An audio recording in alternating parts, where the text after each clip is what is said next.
So hi guys, welcome back to my to videos. तो इस video में दोस्तों डिस्कस करने वाले हैं यहाँ पर कुछ इंपॉर्टेंट कंपनीज़ को और उनसे रिलेटेड कुछ इंपॉर्टेंट अपडेट्स हैं जिसकी बात करेंगे इस वीडियो में। तो चलिए दोस्तों वीडियो की शुरुआत करते हैं। सबसे पहले कंपनी को डिस्कस करते हैं। पहली कंपनी का नाम है दीपक नाइट्राइट लिमिटेड। बट इसको डिस्कस करने से पहले दोस्तों, अगर आपने अभी तक चैनल को सब्सक्राइब नहीं किया है तो चैनल को सब्सक्राइब करके बेल आइकन को प्रेस कर लो और टेलीग्राम चैनल को भी ज्वाइन कर लो, जिसका लिंक आपको डिस्क्रिप्शन में देखने को मिल जाएगा। और दोस्तों एक डिस्क्लेमर भी है, जो भी कंपनी से रिलेटेड न्यूज़ एंड अपडेट्स हम लोग कवर करेंगे वो सारी न्यूज़ एंड अपडेट्स सिर्फ और सिर्फ एजुकेशन पर्पज़ के लिए, सीखने के लिए, तो इसको किसी भी तरह का इन्वेस्टमेंट एडवाइस मत समझना। आप खुद से रिसर्च और एनालिसिस भी कर सकते हैं। तो चलिए दोस्तों वीडियो की शुरुआत करते हैं। सबसे पहले बात करते हैं दीपक नाइट्राइट से रिलेटेड कुछ इंपॉर्टेंट न्यूज़ एंड अपडेट्स के बारे में। सो दोस्तों आप सभी को पता होना ही चाहिए कि दीपक नाइट्राइट केमिकल सेक्टर की कंपनी है और केमिकल सेक्टर का पिछले 5 साल का अगर हालात देखें तो स्टार्टिंग का 2 साल तो काफ़ी ज़्यादा अच्छा देखने को मिलेगा, बट लास्ट का 3 साल अगर देखोगे तो वहाँ पर काफ़ी ज़्यादा डिसअपॉइंटिंग परफॉर्मेंस पूरे केमिकल सेक्टर का। अब इसमें दीपक नाइट्राइट के परफॉर्मेंस को अगर हम देखें पिछले 3 साल में, तो कंपनी ने प्रॉफिट ग्रोथ तो देखा ही नहीं है। इनफैक्ट जो कंपनी का प्रॉफिट ग्रोथ पहले हमें देखने को मिलता था उसके कंपैरिजन में तो एकदम डिफरेंट ही परफॉर्मेंस कंपनी ने डिलीवर किया है। इनफैक्ट कंपनी का प्रॉफिट ग्रोथ पॉजिटिव छोड़ो नेगेटिव में हमें देखने को मिल रही है। पिछले 3 साल में नेगेटिव 14% है और पिछले 1 साल में 25% की डी ग्रोथ कंपनी ने रिपोर्ट की है। सेल्स में फिर भी कंपनी ने पिछले 3 साल में सिंगल डिजिट की ग्रोथ अचीव की है, बट पिछले 1 साल की बात करें तो वहाँ पर भी सिंगल नहीं मतलब -1% की डी ग्रोथ हमें देखने को मिली है। अब ऐसा तो क्या हो गया भाई कि दीपक नाइट्राइट हो या फिर बाकी केमिकल कंपनीज़ हो, सभी के नंबर हमें ख़राब देखने को मिल रहे हैं। तो स्टार्टिंग में सभी लोग ये सोचेंगे कि कंपनी के नंबर्स इसलिए ख़राब है क्योंकि क्रूड ऑयल के प्राइसेस की वजह से इन सारी कंपनीज़ के जो प्रॉफिट मार्जिन्स हैं उसमें इम्पैक्ट हमें देखने को मिला है। तो देखो दोस्तों, जब ऐसा सिनेरियोस क्रिएट होता है, जब किसी कंपनी के प्रॉफिट मार्जिन्स में हमें इम्पैक्ट देखने को मिलती है, तो अक्सर सिर्फ कंपनी के प्रॉफिट ग्रोथ को ही देखा जाता है।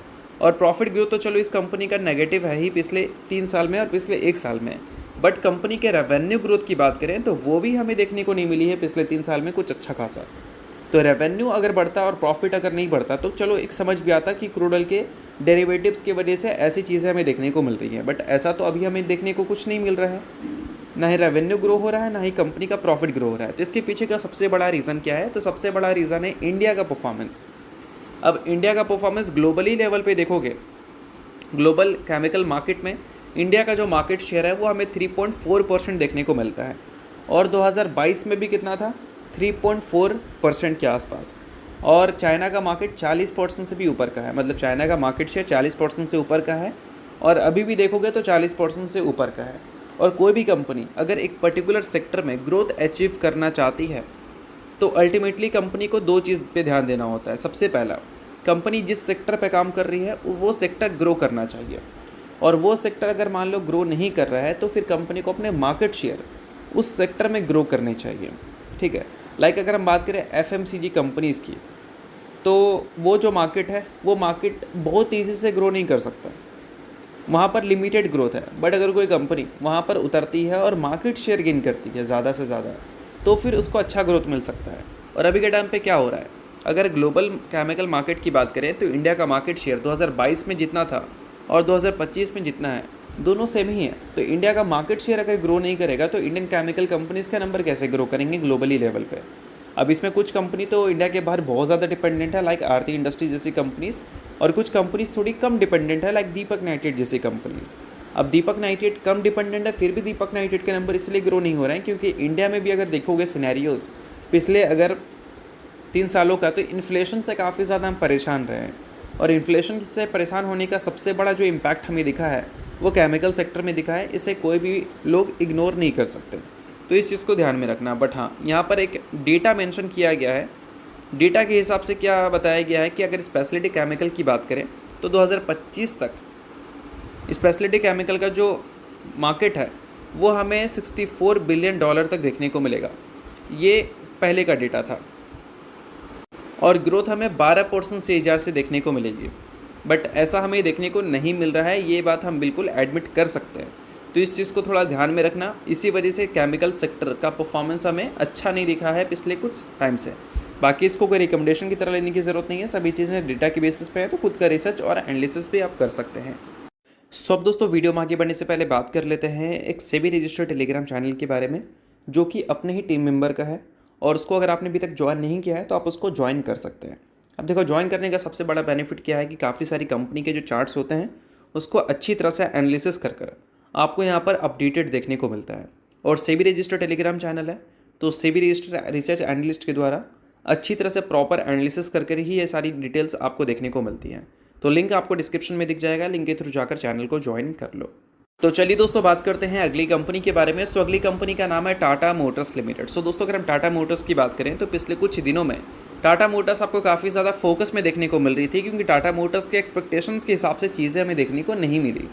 अब देखो सबसे पहली बात, रिपोर्ट हमें ये देखने को मिल रहा था कि जो अल्ट्रोज़ है, टाइगर है, पंच, ये सारी जो टाटा की कार्स हैं इसके जो रेट्स हैं वो हमें कम होते हुए देखने को मिलेंगे। और वही जो कर्व है, सफारी है, हैरियर है, ये सारे के जो रेट्स हैं वो हमें बढ़ते हुए देखने को मिलेंगे, क्योंकि इनके जो लेंथ है वो 4 मीटर से ऊपर के हैं। 28% जो जीएसटी इनके ऊपर लगता है वो लगता था वो 40% होगा, ऐसा रिपोर्ट बोल रहे थे। बट क्या चीज़ हुआ, 28% की जो जीएसटी लगती थी उसको 40% तक तो किया ही गया, बट जो सेस लगता था 22% का उसको गवर्नमेंट ने हटा दिया। तो सीधा सीधा देखा जाए तो सफारी, हैरियर और कर्व जैसे कार जो है वो पहले के मुकाबले सस्ती हो जाएंगी, इस चीज़ को ध्यान में रखना। और इस वजह से टाटा मोटर्स आपको फोकस में भी देखने को मिल रही थी। बट दोस्तों एक लिस्ट आ चुका है जिसमें बताया गया है कि टाटा मोटर्स के जो कार्स हैं उसका नया प्राइस हमें क्या देखने को मिलेगा। तो टियागो की अगर हम बात करें, जो स्मॉल हैचबैक है, वो हमें 75,000 सस्ते होते हुए देखने को मिलेंगे। अगर हम टाइगर की बात करें जो कि कॉम्पैक्ट सेडान है, उसके प्राइस हमें 80,000 तक कम होते हुए देखने को मिलेंगे। अगर पॉपुलर प्रीमियम हैचबैक अल्ट्रोज की बात करें तो वो हमें 1.1 लाख तक कम होते हुए देखने को मिलेंगे। और दोस्तों अगर हम बात करें एसयूवी में, तो कॉम्पैक्ट एसयूवी की अगर हम बात करें लाइक पंच, तो वहाँ हमें 85,000 कम होता हुआ दिखेगा। नेक्सॉन में सबसे बड़ा ड्रॉप दिखेगा लगभग 1.5 लाख के आसपास। कर्व की बात करें तो उनका जो मिड मॉडल है उसमें हमें 65,000 की रिडक्शन देखने को मिलेगी। और बड़े बड़े अगर हम कार की बात करें लाइक सफारी, हैरियर, ये सारे, तो इसमें हमें 1.4 लाख तक का ड्रॉप देखने को मिलेगा। और सफारी में 1.45 लाख का ड्रॉप दिखेगा। तो अल्टीमेटली देखा जाए तो इनके सभी कार्स अच्छे खासे पहले के मुकाबले अब हमें डिस्काउंटेड रेट में देखने को मिलेंगे। और ये टाटा मोटर्स के लिए 2 अच्छी खबर ला रहा है।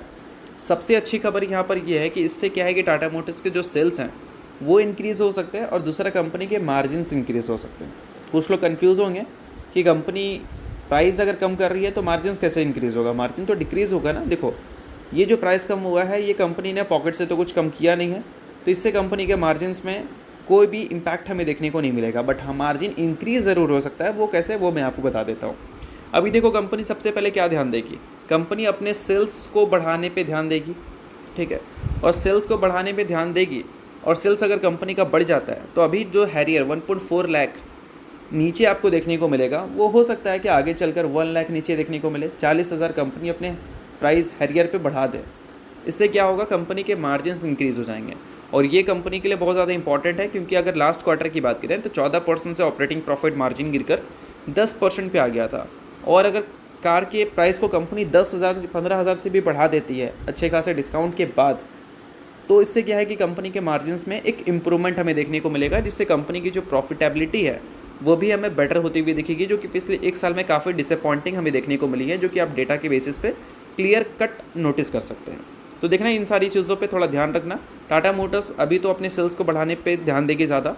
सेल्स अगर इम्प्रूव करते हैं तो फिर कंपनी अपने प्रॉफिट मार्जिन्स को बढ़ाने पे ध्यान देगी, इस चीज़ को भी ध्यान में रखना। तो चलिए अब बात करते हैं अगली कंपनी के बारे में, जिसका नाम है दोस्तों इरेडा, यानी कि Indian renewable energy development agency limited. अब दोस्तों पिछले कुछ टाइम में इरेडा की परफॉर्मेंस नो डाउट काफ़ी ज़्यादा डिसअपॉइंटिंग हमें देखने को मिली। वैल्यूएशंस भी काफ़ी टूटता हुआ दिखा। बहुत बड़ा रीज़न है गेंसोल इंजीनियरिंग। उसकी वजह से कंपनी के एसेट क्वालिटीज़ भी हमें डिक्रीज़ होती हुई दिखी, और Q1 में उसका इम्पैक्ट भी हमें देखने को मिला। अभी 52 वीक हाई से 39.4% के आसपास आपको ये नीचे देखने को मिल रही है।